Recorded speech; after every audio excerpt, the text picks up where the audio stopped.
L'Afrique au sud du Sahara est le plus grand réservoir de terres agricoles de la planète. C'est aussi le plus grand réservoir de rendement de la planète. C'est là où les rendements sont aujourd'hui les plus faibles.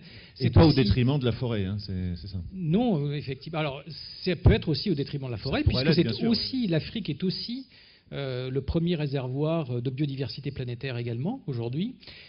C'est aujourd'hui le continent qui a les actifs naturels les plus importants, qu'il s'agisse de la terre, de la biodiversité, de l'eau. C'est un continent qui a énormément d'eau, hein, malgré les images du désert sahélien.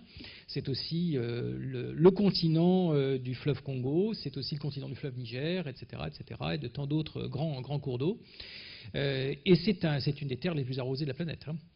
Donc les actifs physiques africains sont considérables, mais ces actifs, vous savez, ils ont une double face, hein, c'est un peu comme le Janus, c'est-à-dire d'un côté ils sont une bénédiction s'ils sont bien exploités, de l'autre côté beaucoup de pays sont morts et se sont enterrés de la gestion de leurs actifs. Il y a un phénomène que les économistes connaissent bien qui s'appelle le syndrome hollandais, qui dit que lorsqu'on exploite des matières premières, eh bien finalement ça se transforme en une rente, et cette rente, je passe pas sur les raisons et pourquoi ça se fait, mais souvent elle se transforme en un problème pour tout le reste de l'économie et le pays ne fait plus que se centrer sur cette rente. Alors ça, c'est un scénario que d'ailleurs beaucoup de pays africains ont déjà connu, hein, notamment les pays pétroliers qui ont sacrifié le reste de leur économie à la rente pétrolière.